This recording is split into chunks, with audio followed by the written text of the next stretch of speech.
Okay, so let's talk about the peanut butter handcuff story. This is a doozy. Sometimes the things that happen in law enforcement, truth is just stranger than fiction. And, sometimes the things that you deal with are not pleasant. And sometimes they're downright awful. And then sometimes they're actually kind of funny.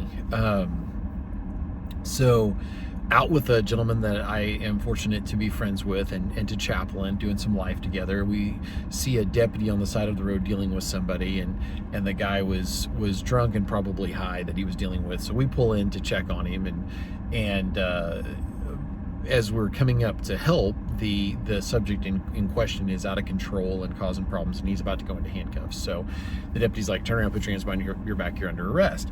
And so as this is about to happen, we step in to assist and to back him and make sure that the deputy stays safe.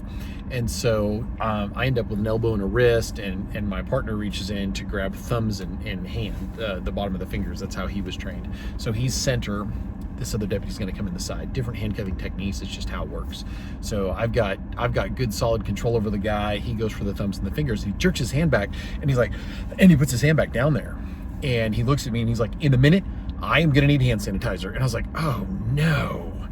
And kudos for him for putting his hand back on there and grabbing the guy. I mean, he was like, "Nope, you're not getting away. You're not going to be able to wrestle free and fight." So the deputy puts handcuffs on.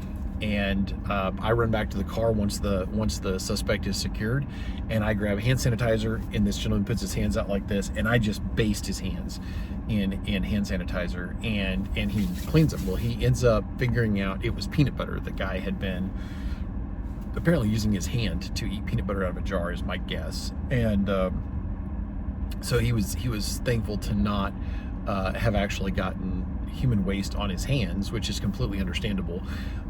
But sometimes the things that happen in law enforcement, they're actually very funny. Like, you would think it was this terrible thing, and it would be what you would expect. Unfortunately, if you've done law enforcement for more than 10 minutes, you'd be like, "Oh no." And then to find out it was actually nothing bad, it was actually peanut butter, you're like, "Oh, okay, that's a whole lot better." And I've had to do some things even just in the short less than 2 years that I've been in law enforcement. I have walked through literal human feces on the floor. I had to go clean my boots to get to a guy who was having a medical event. These things happen, and some of the things you deal with are just unrepeatable, but sometimes they can be quite funny. And then at the same time, there was a kind of nobility in how he responded to it and waded right back in, and he stayed right there with us and helped us do the handcuffing, because it would have been all too easy to be like, "Ah!" and run to try to get something to clean your hands. So anyway, if you're in law enforcement or your blue family, you might appreciate the peanut butter handcuff story. May the Lord bless you and keep you. May his face shine upon you. Remember Semper Disciplina, that lifestyle of discipline training. God bless.